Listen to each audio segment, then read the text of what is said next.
it's really striking how powerful these tapes we play in our head. There's a book out called Soundtracks by John Acuff that talks about this. So even though you had outward success, you had verification and validation that you were in the right spot and you were making a big impact. You were sitting on these executive groups, teams at a young age.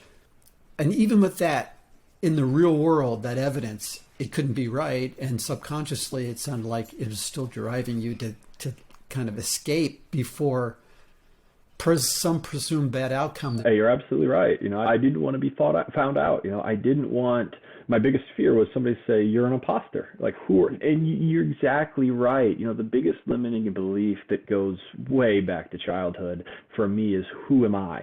Who am I? Growing up, I had an older brother who was an all-American athlete. And from a very early age, I saw how that gave him acceptance and popularity, for a lack of better words, and that's where I placed all my stock in the fact that was how you built it, right? You had to be good at sports, and so I went on this journey to beat my brother in sports.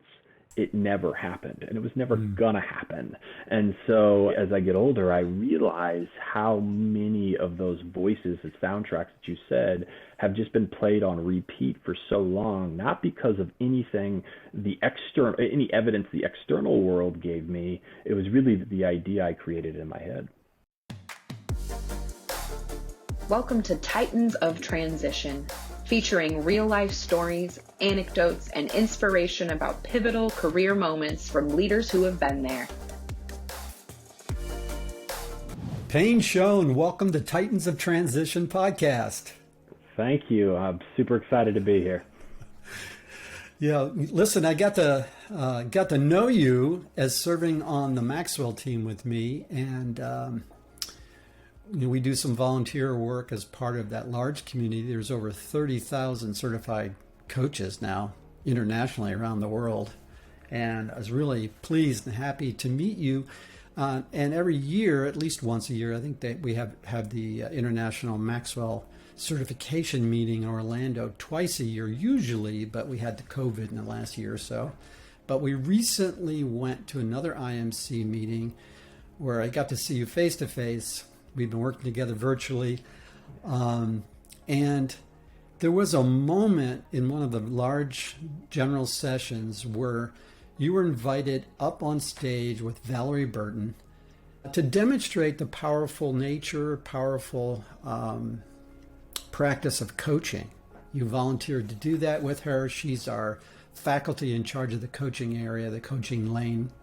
And after that session, it was very impactful.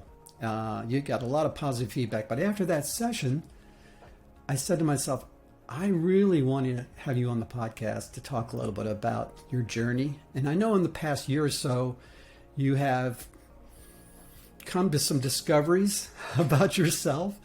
So first of all, tell us a little bit about yourself, where you're from, what you're currently doing now with your consulting business, and what your background is. Yeah. So I am from Quincy, Illinois. I live here with my wife and two daughters. I have a 6-year-old and a 3.5-year-old. And my background is, I've got a couple of different things that I've been able to do and been honored to learn from, which we'll dive into. But spent the first part of my career in professional accounting and financial accounting, excuse me.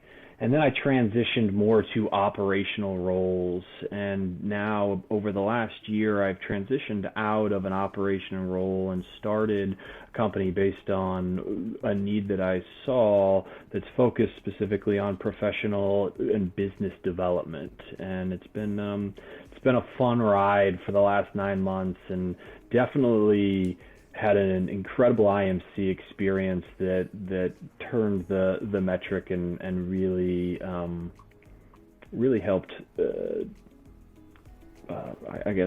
progress my business. That's awesome. Yeah, so obviously the theme of this podcast is transitions And I believe that we go through different periods of transition. We typically sense these transition periods when we have a big shift, usually in our job or our life. We often think about a transition when it's right on top of us, but actually we can be in transition and not even know it for a period of time because there's something operating in the background. I like to refer to it as a dissonance or some friction. Something's not quite feeling right that causes us to think about making a shift.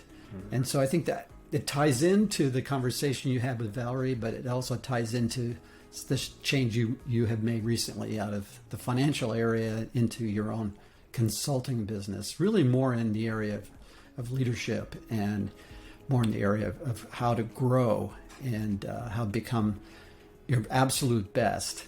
And I know you have masterminds and things of that nature too, which I hope we can get into. But let's start, and can we talk a little bit about your journey and maybe some of a few of the transitions you've gone through and what you discovered along the way? Yeah, for sure. And actually, as you just articulated it, it helped me get even clearer on probably what was happening. That you used a D word, and I don't even know what it was. Yeah, can you define that for me? Well, dissonance, I think of it usually like in a musical context, where you can have harmony where the notes are this certain interval apart, and it sounds good and pleasant. But then if you have things that are kind of not that together, if you will, it doesn't feel comfortable. It's a sad feeling to hear those notes. And sometimes we don't know what's going on, but something's not quite right. We can't put our finger on it. Yeah. So that is a great word for it, because I really think of my transitions in two buckets. I think of the first bucket really being fueled and driven by imposter syndrome and fear, and the second bucket more divinely led. And when you use the word dissonance, that's going to be a new word for the vocabulary, so thank you. That is absolutely what was happening. And in the first bucket, I was not consciously aware of it. In the second bucket, I was much more consciously aware. So as I said, I started my career in professional accounting, and you know me, and some of your listeners may, it couldn't have been a more conflicting opportunity or career for a guy of my skill sets and personality style. I am not an internal processor. I am not a honed in, detail oriented individual, and I don't like working alone. And so it didn't take long for me to figure out that I was not like everybody else around me. And I came to this point where I realized I had two options. I could change my profession, or I could change myself. And unfortunately, at the time, I didn't have the ability to think big picture and change my career. So I really started changing myself and tried to fit in with those around me. I worked really hard on developing areas that weren't my strengths or skill sets. And it led me to really, if I'm completely transparent and open, a dark place where I really battled quite a bit of depression because I was working really, really hard to get better at these things and couldn't. Yeah, if I just camp there for a second, because I hear this a lot, and I think it's kind of coming back and reinforcing a notion I had earlier, and that is that we can become skilled in almost anything. I mean, there are certain things, no, but there's a pretty broad range of things we can do pretty well at. But I think that it's harder for people who it's not their natural modus operandi, if you will. It's not their natural MO, or it's not their gifting to bring in the divine. It's not how God has gifted you. So yes, you can do it, but you have to expend a tremendous amount of energy, and over the long term, it's just not sustainable. Yeah. And I think that's actually one of the things that comes up. Yeah. Is this sense of get so totally worn out. Yeah. And exhausted. Yeah. Yeah. so true. And I wasn't at a place in my life where I could realize what was going on at that time. So I found I tried to double down on getting better in the financial accounting world, and it led me to burnout, and I was done. And so I had to make a change. And the only opportunity that presented itself at the time was in operational leadership. And a couple of former New York City financial investors were investing in these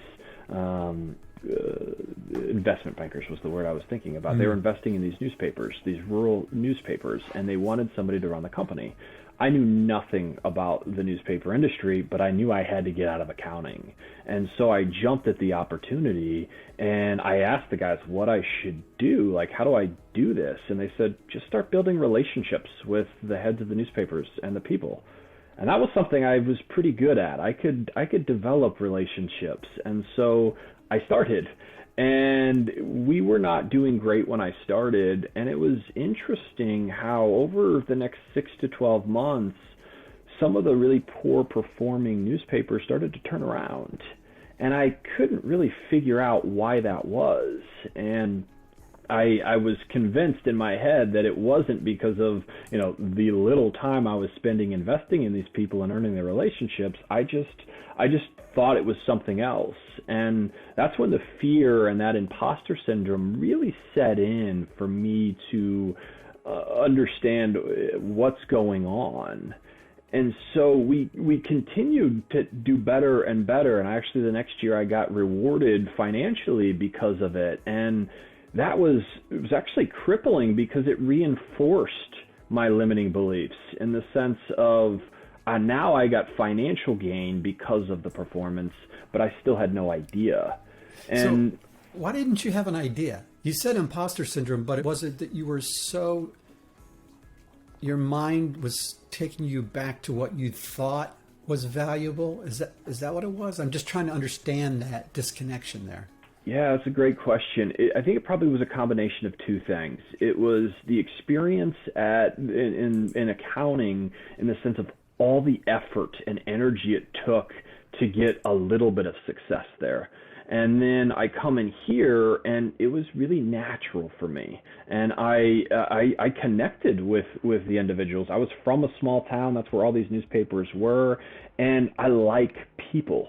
And so for me, I think it didn't feel like it did in the accounting world. And it seemed to be too easy and too simple. That couldn't be the answer.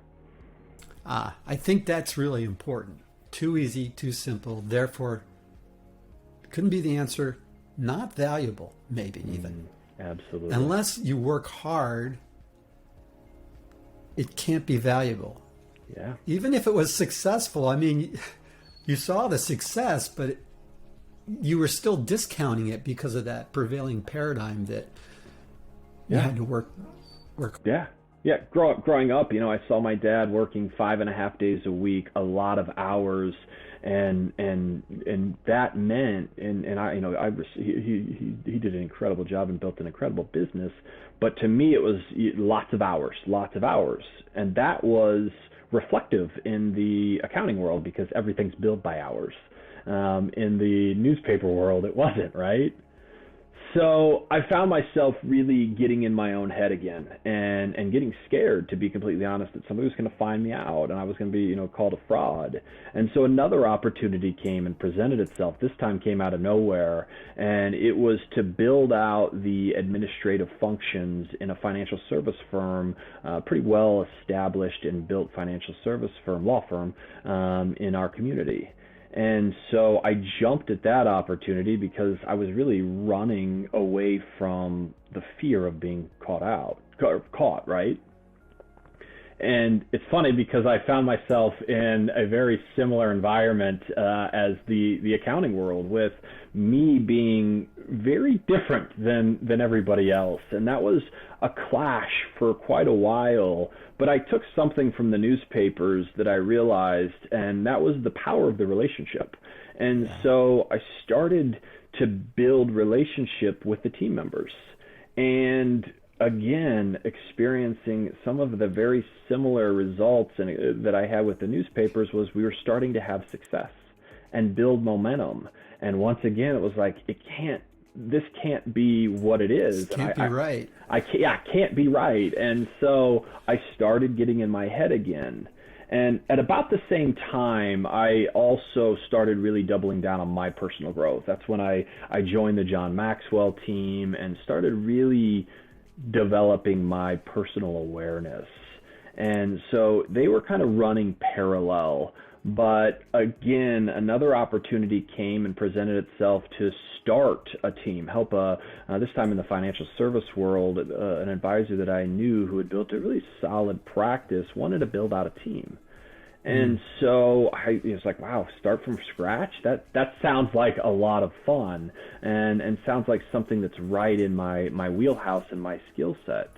And so it took me a little bit longer to make that decision. I could have spent about 6 months thinking through that and finally got to a place where I thought I was making the decision based on what was best for my next step in my career. But again, it was largely, in hindsight, largely fueled by this fear of being figured out. I was, the youngest person at this law firm in leadership. I was, I think, 30 when I started, sitting on an executive committee where the next youngest guy was probably 45 or 50. And to help guide vision at that young of an age, I wasn't at a place where I understood that there was a skill set that I had that was uncommon. So I left there. Yeah. Were you going to say something? No, it's just, to me, it's really striking how powerful these tapes we play in our head, these, there's a book out called Soundtracks by John Acuff that talks about this. There's a lot of things about it, but it's really interesting how powerful they can be. So even though you had outward success, you had verification and validation that you were in the right spot and you were making a big impact. You were sitting on these executive groups, teams at a young age. And even with that, in the real world, that evidence, it couldn't be right. And subconsciously, it sounded like it was still driving you to kind of escape before some presumed bad outcome. You're absolutely right. I didn't want to be found out. I didn't want.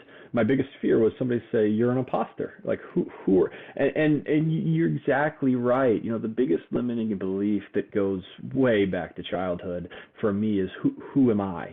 Who am I? Growing up, I had an older brother who was an all-American athlete, and from a very early age, I saw how that gave him acceptance and popularity, for a lack of better words, and I placed all my stock in the fact that was how you built it, right? You had to be good at sports, and so I went on this journey to beat my brother in sports. It never happened, and it was never gonna happen. And so as I get older, I realize how many of those voices and soundtracks that you said have just been played on repeat for so long, not because of anything any evidence the external world gave me. It was really the idea I created in my head. When you decided to invest in yourself, joining Maxwell team in personal growth, what was driving that? Divine intervention. I had, as a man of faith, and I know you are as well, yes. I had a friend of mine come back from an INC, and it had changed her life. And it just so happened to line up. I was still at the law firm, and I had just pitched him on an idea of really developing their people. And that was a turning point in my career, because it was early at the law firm, and I didn't understand communication styles very well. And so for me, as I shared earlier, I'm a very high-level thinker. I like to brainstorm with other people and then get into the details. And I was pitching this idea to them, and I had done high-level work, and they were asking questions down here in the details, and I couldn't bring them back up because we hadn't decided to move on this initiative. We had probably 10 or 12 initiatives we were thinking through, and I'm like, I can't do deep work on all 12 of these to get us moving forward. And so I was up here and they were down here, and I was getting frustrated. And the final question they asked me was, why do you think this is going to work? And in a moment of weakness and immaturity, I responded with the first thing I could think about, and that was because my gut's telling me. And you can only imagine how a group of lawyers responded to me saying, my gut, what does that mean? Right. And that's actually what led me to the John Maxwell team, because I realized I needed some turnkey solutions and to use and borrow John's name because they knew John, and that's what led me to the team for sure. Wow.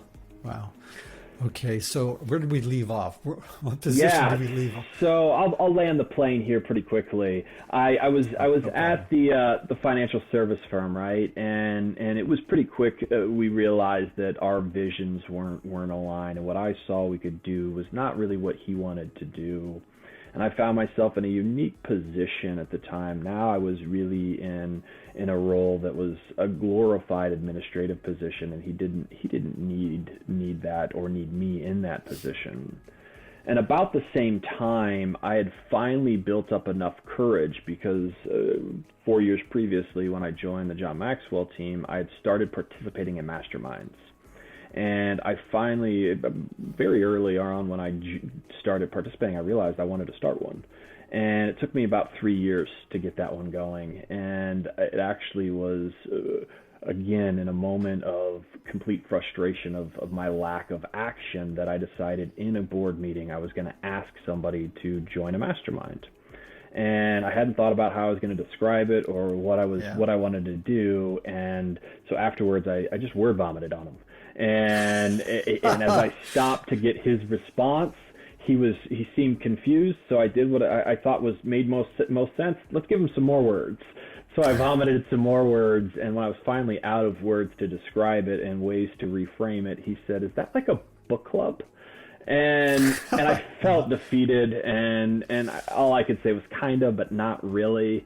And that almost derailed me, and I almost didn't ask anybody else, but I got enough courage up to schedule a meeting with a good friend of mine who, we meet a couple times a year. And so we sat down, and we were about 45 minutes into an hour-long meeting, and the voices in my head were telling me, don't tell him, don't ask him. This is not the time. You can ask him next time. And in a moment of courage, I went ahead and told him, and his response just blew me away. He said, "You'll never believe this."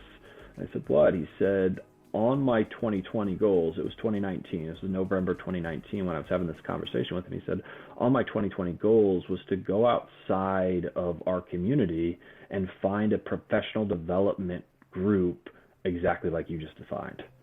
And so he said he was all in. And that was another inflection point in the sense of he was in. So then I asked 4 other people who I knew very well. They were all in. And so I was excited. I didn't know exactly what I was going to do, but I had 5 people and myself signed up for it. And that's when God stepped in again, and he put another name on my heart. And instantly I said, yep, he's not going to work in this group. I didn't know him well. I'd only met him twice. He reminded me a lot of people that I got to know and brought out the insecurities I had developed in professional accounting and also in the law firm. And so I just said, yeah, thanks God. I see where you're going with that, but I've got a better plan, right? and we know how God responds when we say that. And so this guy just starts showing up everywhere over the next 30 days. And the straw that broke the camel's back was he called me and wanted my advice on an investment, a significant investment he's going to make. And I said, all right, God, I see what you're doing here. I'll ask him. But it still took me about 30 days to build up the courage to finally ask. And when I did, and my hand was physically shaking when I called him, I described what I was planning on doing and waited for his response, which it felt like hours. And then from the other end of the phone, I hear, "I have no idea what you're talking about." And so it just fueled those insecurities. The voices in my head said, "See, Payne, I told you. What are you doing?" But then I heard him say, "But I'll join." And I was so caught off guard and so shocked. The only response I could get out was, "Really?" And so I almost sabotaged it from the start. And so that group started in January of 2020, 2 months before the world was shut down with this pandemic, right? And that last guy invited was a doctor.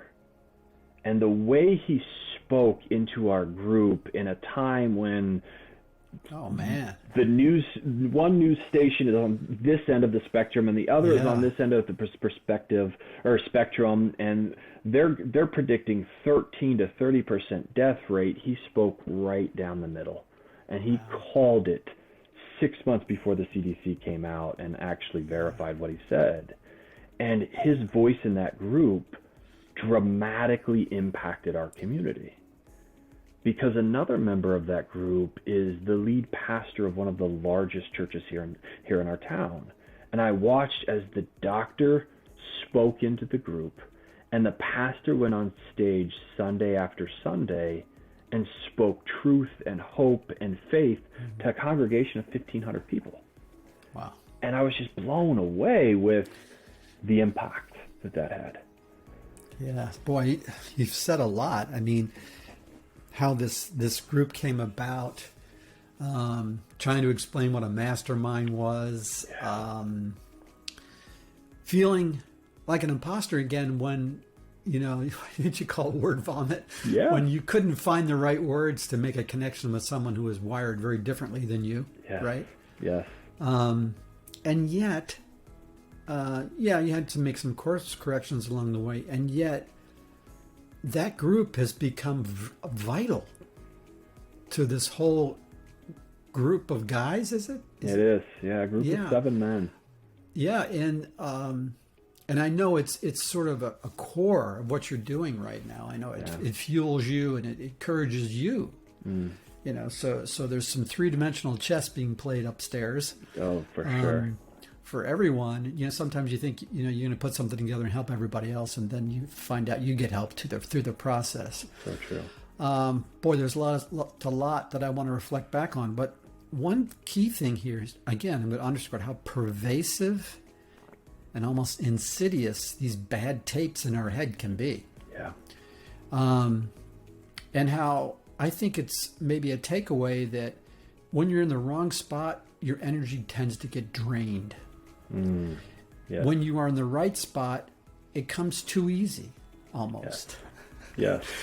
And we discount the value. But when you are in the right spot, that's where you can really have influence and where you can really be a leader, I believe. Yeah. Regardless of what it is. You don't have to be leading an organization or a company, or you can just lead by who you are. Yeah. Just by what you model. Absolutely. But there's another thing in here too that I want, and maybe it ties back to the conversation with Valerie, because I remember a little bit of that conversation where there was a back and forth with her on stage, Valerie being this top level coach, where you were questioning your courage, and where she said, "What are you talking about?" and gave you examples of how you have exercised your courage. Yeah.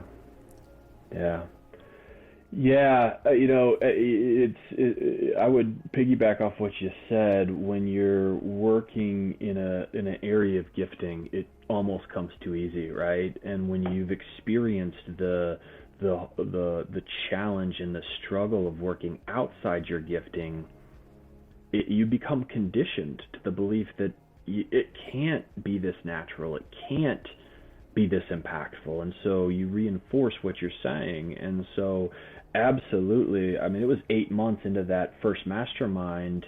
I still didn't know why the people kept showing up. And I didn't have the courage to ask them. And then it was that mastermind where we set goals, and I set the goal of starting my business and doubling down on the relationship with my wife, because I'd really put that on the back burner. And those were inflection points, because I spoke into existence those two things. And you fast forward about 3 months, 4 months, when I was getting close to when I said I wanted to start that business, and I was getting cold feet. And I thought I was crazy. What are you doing walking away from a job where you're making a healthy 6 figures to start at zero? I got 2 little kids. Like, that's just crazy. And that's when God divinely intervened and pushed me off the mountain, and I found myself in this business. And then you talked about courage, and it was a lot of small acts of courage. You mentioned the mastermind, and it was true. Asking the second person after the first person was a train wreck because of what I did. I wasn't ready, right? And continuing to show up at the mastermind despite not knowing and feeling really inadequate to sit around this table of very influential individuals and lead it, right? And then you're talking about a couple of times that Valerie pointed out. I mean, I played golf with a group of incredible men because at the IMC because I asked. I kind of inserted myself, right? And then I posted on a post that I saw on Facebook after getting scared about an idea that God had planted in my head, and I really wanted to numb it. So I hop on Facebook, and the post I see is the executive assistant of the president of the John Maxwell team asking for volunteers to go on stage with Valerie. And I thought back to that mastermind story and what would have happened if I hadn't had asked that last guy, the professional, and the dramatic impact, negative impact it would have had because he wouldn't have been a part of that group. And so I stepped in, but not without hesitation, because I kind of bartered with God and said, I'll do this, but I'm going to make my topic, because I had to put a topic in the comment box, so vague and so bland that I knew she wouldn't pick me. And, much to my surprise, I ended up on stage with Valerie. Yeah. And thousands of people, right? Yeah. I mean, I think we had several thousand there in person, and then we had, of course, there was a hybrid virtual event as well. There, as we mentioned earlier, there's over 30,000 people internationally. Not all those people got on, but a large number, I'm sure, did. So, acts of courage, but yet again, discounted, because your foot is planted in this old paradigm of what it means to be worthy of something. Yeah. And it's a powerful, I think, lesson. So I kind of segueing back, and one of the things I like to do is try to unpack, and it's corny, but I think it's a good question to use to unpack lessons as we go through these stories, these transition stories, by asking the question, what advice would you give to your 25-year-old self, let's say? Yeah. Knowing what you know now, if you could show up. That's a great question. The first advice I would give myself is learn about what your skill sets are, and understand what comes naturally, and don't discredit that for don't discredit a lack of struggle for a skill that you were uniquely given, because I think things would have been dramatically different. Well, actually, I'll be transparent in front of your audience, as I've learned to be in front of audiences over the last 6 weeks. But when I was 15 years old, I felt like I was called to ministry, and I could see myself speaking from stage. And I happened to be at a church retreat, a conference, and I got this dream from God, and in my head, the only way you could do that and influence people was through ministry, right? And becoming a minister. And at 15, the only thing I was focused on was becoming a millionaire. And so those two paths didn't align, right?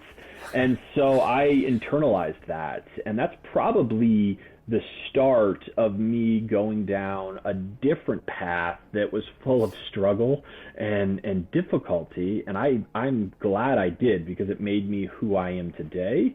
But things could have been a lot different. And I'm not saying easier, but I could be much farther down the road had I just learned to listen to that intuition a little bit earlier. So that probably, combined with know yourself, get to know who you are, but listen to your intuition would be the advice that I would give myself at 25. Yeah, I think it's also important to qualify a little bit. And we talk a lot about, what comes naturally being a good indicator of a direction you should go into. But let's be real. We also need to invest in our skills, invest in how we use our natural giftings. Yep. It isn't like, no preparation is required for anything. Another member of the teaching faculty on the Maxwell team is Roddy Galbraith, who does the speaking lane. And he's pretty strong about how important preparation is. So, I do want to balance the equation a little bit there for sure. Absolutely. Yeah, no, you're right on. And, too much of, I think I like to say too much of any strength becomes a weakness. And so solely focusing on building relationships or working in a gifting, it doesn't give you permission to say, well, I'm not any good at that, so I'm not going to do it, which is exactly what you just said. Right. So the other thing that I like to do is to talk about things that are coming up. But before we get there, I just want to pull this out because as this thing gets interesting, you played football, did you not? I did, yeah. I played. Are some of these guys in this mastermind friends of yours from football or no? They aren't, no. Oh, okay. So I'm confused by that. But yeah. I do know you maintain a relationship with guys that you played football with. Right? Yeah. I mean, a real quick story on that. So it was interesting. I played college football, and I got to know some guys really, really well. And like most people, when they leave college, you kind of leave.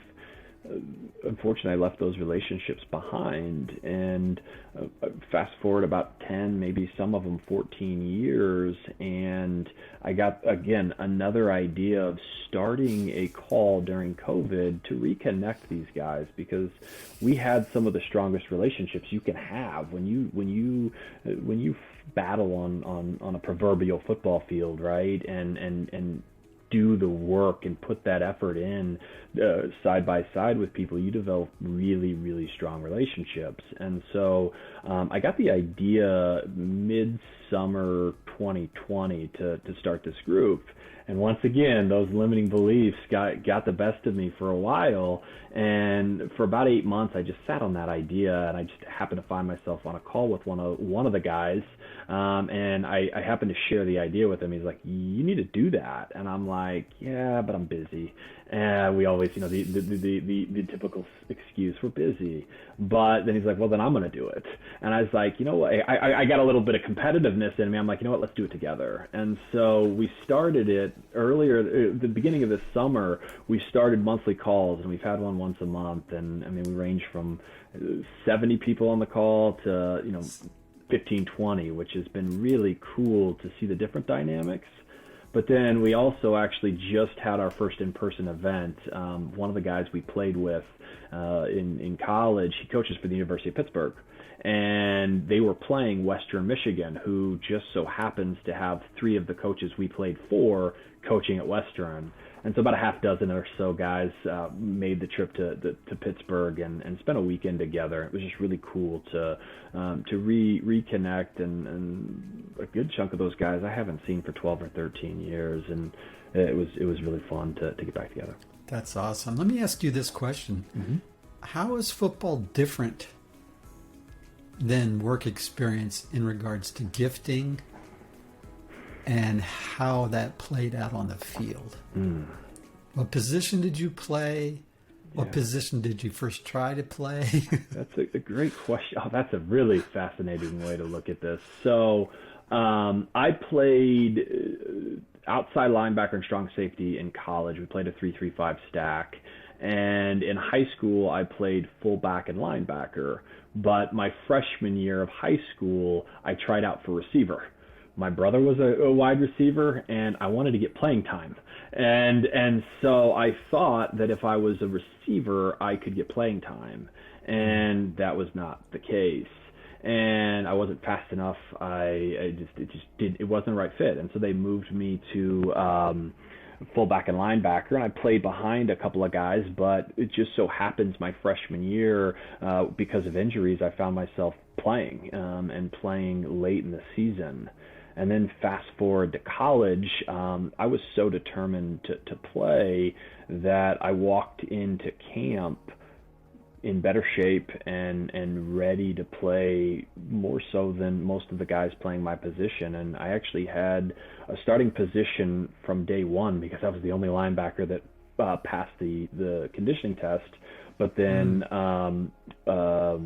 I also earned that spot, right, over the course of camp. And so it's really unique to ask that question. And so I think as I reflect and for the first time really think of it that way, I found myself in environments that were conducive to my skill set and strength, and so much of development and growth is talked about, and leadership is talked about in sports. And so it just came naturally. And so once again, what came easily and naturally couldn't be the answer, because I had to, I've spent more time in the weight room and on the track getting fast than I did in my studies. And so it's amazing how.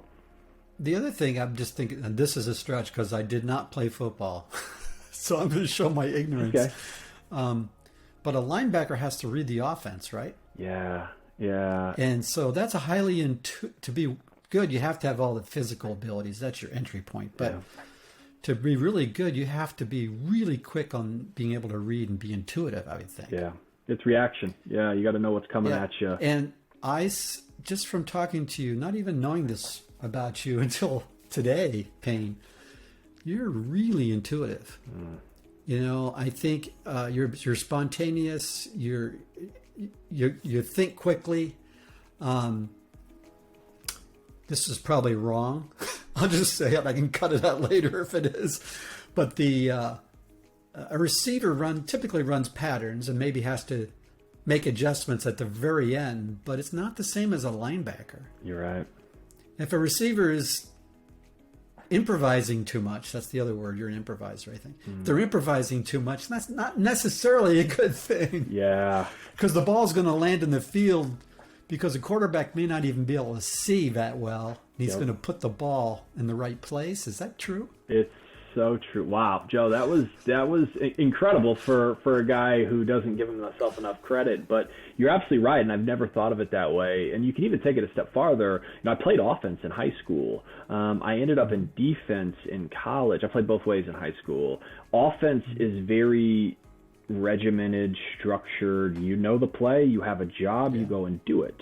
And defense is very much, I have to make a read and go. And so, wow, yeah, it's absolutely intuitive. It's absolutely more roll with it. Draw the parallel a little further. A good accounting person, you don't want to be like that. No. You don't want a good accounting person being creative, making up things along the way. Creative accounting lands you in jail. Yeah, that's that's, you know what, that's fascinating that just can't, this is the power of. And you have to commit, you have to take risks, Yeah. Do I blitz or do I lay back? Yeah. First, is it a run or is it a pass? That's where it starts, and you have to make that read like that. And sometimes you misread it, but you have to commit, right? And go with it. So that's you've just brought new awareness to me, and that's the power of conversation, especially for a guy who. So I think too that you take that wiring and you apply it even within your sweet spot. You're in your sweet spot now, right? Yeah. So, but it's in the way you approach things. This is one of the reasons why, and I'll just throw it on the table. I got certified in the Colby instrument years ago.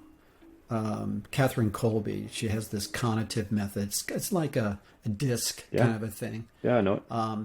But it's focused on how you spend creative energy, not what your preference is on. It's more what you actually do, how you actually behave. And I brought out the MO earlier, the modus operandi, and she uses that term a lot. So in my world, being a scientist for about a decade and switching into IT leadership, I'm very much like you.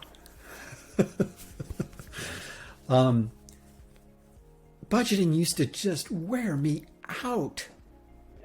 As a CIO, I hated it. Every year I had to approach, and it's very structured, pretty much the same every year. They changed the target numbers, but I had to trick myself to get enough energy up to even complete it. I said, well, I'm gonna approach it differently this year, because if it was new and fresh, it was interesting for me and I could get my energy going. But if I didn't approach it in a new way, it just wouldn't happen. Right? So true. So if someone, even a mastermind study, even taking some base materials, if you're too structured, probably it's going to bore you to tears. You probably have to put your own unique spin on it. Yep. Very much so. Yeah. And then you get excited. I do. You're right. And take on new opportunities. So let's pivot now, because we camped too long on that. That's okay. My fault. Yeah. But you stepped out in courage, and this is going to surprise you because I didn't say I was going to bring this up, but you're going to do Live the Lead here in another, week? 2 weeks. 3 weeks from 2 today. weeks. Yeah, 3 weeks from today. You want to just tell folks what that is? Yeah, so the Live to Lead conference is just a leadership experience, a world-class leadership experience with teachers like John Maxwell, Ed Milet, Jeff Henderson, Jamie Kern-Lima. And I initially wasn't going to do it because there's another summit, the Global Leadership Summit. Are you familiar with that, Joe? Yeah, it was out of Willow Creek. It was. It was originally founded out of Willow Creek. Craig Rochelle leads it up now. Yeah. And our community live streams that. Very similar idea in the sense of world-class speakers live streamed in. You can hear these guys, and I think it's a good event. My struggle with it is, you're going to be surprised with this, the lack of engagement. It's very individualized, and you take the notes, and it's really on you to execute and apply. And I don't strive and succeed in those environments, and so I didn't want to have another one like that. And so it wasn't until I realized that I could put my spin on it and I could create more of a workshop style function. And so I'll stream in these videos, but then I get to control what happens after. And so I've created and taken from the mastermind concept that I have going right now, the power of groupthink, and really the power of speaking out what you're going to do. It's accountability, right? And it's goals. And my goals started happening as soon as I spoke them into existence, whether it be starting my business or my relationship with my wife, which is stronger than ever. It was because I first spoke them into existence. And you spoke them into existence in a community. In a community. Because you're a people person. Exactly. And so that's what I'm doing in that day. I've got it structured so that there'll be round tables, people can think, and I've got facilitators at each table. And then I wanted to take it one step farther and create a real local flavor to it. So I'm having two panels. There's a women in leadership panel that actually my wife is going to facilitate, and some of my mastermind participants are going to be panelists on. And then I've asked some really influential leaders within our community that have helped us lead through the last 18 months to sit on a panel. I've got the higher education, the medical industry, the faith community, the agriculture community, because we're big into agriculture here in the Midwest, present and represented to really speak to the audience on how to lead and what endurance leadership looks like, because I think that's really where we're at right now. It's huge. Yeah, so I'm really excited. Congratulations on doing that. I did one a few years back. It was great. Thank you. So it's live streamed from Atlanta. Yeah. So internationally. Yeah. And where will you be hosting it locally? Yeah. So I'm hosting it at the church that we attend. It's Madison Park Christian Church. Okay. Yeah. I'll put that in the show notes. Awesome. At this point, first of all, thanks again for being on the podcast. Yeah. It's been a lot of fun. It has. It's been fun getting to know you over the last six to 8 months, and you're a special person, and you've impacted my life dramatically in ways you probably will never know. And I'm humbled to be on your podcast. So thank you. Oh, thanks, man. How can people find you, Payne? Yeah, the easiest way web addresses, whatever. Easiest way is my website, PayneSchoenConsulting.com. You can toss that in the show notes if you don't mind too. Okay. There's a link to direct message me or schedule a call, and that's the easiest. I'm on social as well. I've got Facebook and Instagram, and I was just talking to a client of mine yesterday. I don't really have a strategy other than I want people to get my posts and be filled up. I think in this world, it's very easy to get caught up, and I know what it's like to get in your own head and be reinforced by messaging that may or may not be intentional. And so I use it as a platform for encouragement and optimism and hope.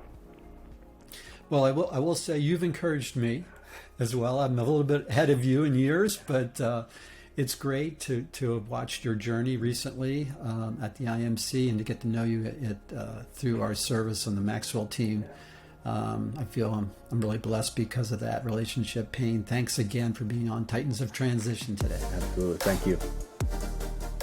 Hey, thanks for joining me today on Titans of Transition. I hope you enjoyed the episode. Please check the show notes for additional information. Also, please like and subscribe to this channel.